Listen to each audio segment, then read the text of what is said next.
மதுரவாயல் தொகுதியில் எம்பி கனிமொழி பரப்புரை மேற்கொண்டு வருகிறார். நேரடி காட்சிகளை பார்க்கலாம். ஆனா நமக்கு தமிழ்நாட்டுக்கு பேரை கூட சொல்லல. ரயில்வே பட்ஜெட் நம்ம எத்தனையோ கோரிக்கைகளை வைத்திருக்கிறோம். ரயில்வே பட்ஜெட்ல மகாராஷ்டிராக்கு எவ்வளவு கொடுத்திருக்காங்க?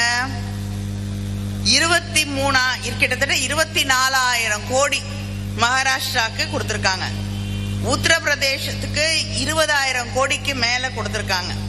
குஜராத்துக்கு, ஏன்னா குஜராத்துக்கு தான் எல்லாமே போகும், டெல்லியில இருந்து நேரா எல்லாமே குஜராத்துக்கு தான் போகும்.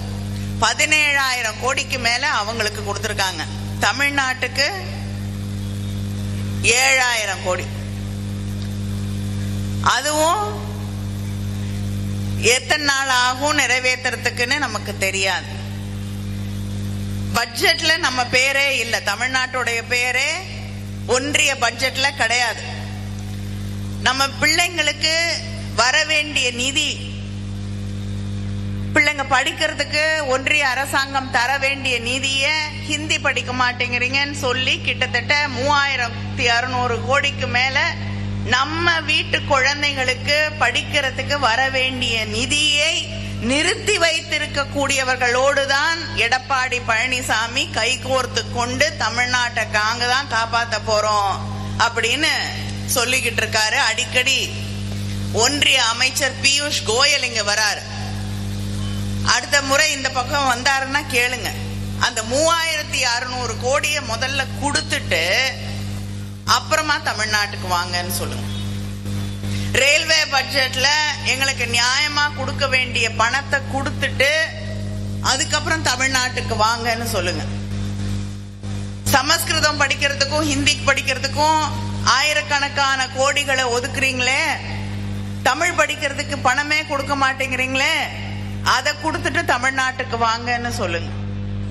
தமிழ்நாட்டிற்கு தொடர்ந்து வஞ்சனைகளை செய்து கொண்டு, அது மட்டும் இல்லாமல் இங்கே இருக்கக்கூடிய மத நல்லிணக்கத்தை, நாட்டில் இருக்கக்கூடிய மத நல்லிணக்கத்தை கெடுக்கக்கூடிய வகையிலே ஒவ்வொரு முறையும் சட்டங்களை இயற்றி, இந்த தமிழ்நாட்டில் நமக்கு நிறைய தெரியும், பல சிறுபான்மை நிறுவனங்களின் வழியாக பள்ளிக்கூடங்கள் கட்டியிருக்காங்க, கல்லூரிகள் கட்டியிருக்காங்க, வயது முதிர்ந்தோர்களுக்கு ஆன அவங்க தங்கக்கூடிய விடுதிகளை கட்டியிருக்காங்க, பெற்றோர் இல்லாத குழந்தைகள் தங்கக்கூடிய விடுதிகளை கட்டியிருக்காங்க. இதெல்லாம் மக்களுக்கு பயன்படக்கூடிய வகையிலே எத்தனையோ சேவைகளை செய்திருக்கிறார்கள்.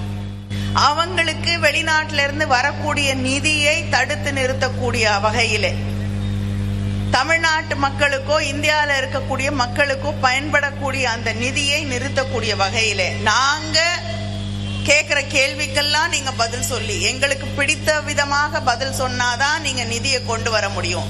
இல்லைன்னா அந்த நிறுவனத்தோட அத்தனை சொத்தும் எங்களுக்கு தான் சொந்தம் என்று சொல்லக்கூடிய வகையிலே ஒரு மிக மோசமான சட்டத்தை கொண்டு வந்திருக்க கூடியவர்களோடுதான் எடப்பாடி பழனிசாமி அவர்கள் சிறுபான்மையினருக்கு எதிராக, சமூக போராளிகளுக்கு எதிராக கொண்டு வந்திருக்கக்கூடிய சட்டத்தை தான் ஆதரித்து கைகோர்த்து கொண்டு நிற்கிறார் எடப்பாடி பழனிசாமி. நமக்கு நிதி கொடுக்காதவங்க, தமிழுக்கு எதிராக நிற்கக்கூடியவர்கள், தமிழ்நாட்டு பிள்ளைகளுக்கு எதிராக இருக்கக்கூடியவர்கள், இவங்க அத்தனை பேரும் ஒரு சேர்ந்து ஒரு கூட்டணி அமைத்திருக்கிறார்கள். அவர்களுக்கு தமிழ்நாட்டிலே ஒரு பிடி மண் கூட உங்களுக்கு கிடையாது என்று சொல்லக்கூடிய தேர்தல் இந்த தேர்தல். அடிக்கடி நம்ம முதலமைச்சர் சொல்றாங்க, இது தமிழ்நாட்டுக்கும் டெல்லிக்குமான தேர்தல், தமிழ்நாட்டுக்கும் என்டிஏவுக்குமான தேர்தல், திமுகவுக்கான தேர்தல் இல்லை.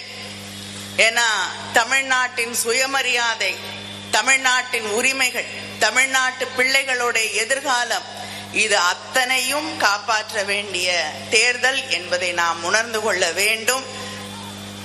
எடப்பாடி பழனிசாமி தேர்தல் அறிக்கையில எதை கொடுத்தாலும் நீங்க படிக்கவும் மாட்டீங்க, ஏன்னா நிறைவேற்ற மாட்டாங்கன்னு உங்களுக்கு தெரியும். நான் எல்லா இடத்துலயும் ஒரு கேள்வி கேட்கிறேன், யாருமே பதில் சொல்ல மாட்டேங்கிறாங்க. 2016 மதுரவாயல் தொகுதியில் கனிமொழி எம்பி பரப்புரை மேற்கொண்டு வந்த நேரடி காட்சிகளை பார்த்தும் விவரங்களை பின்னர் வரும் செய்திகளில் பார்க்கலாம்.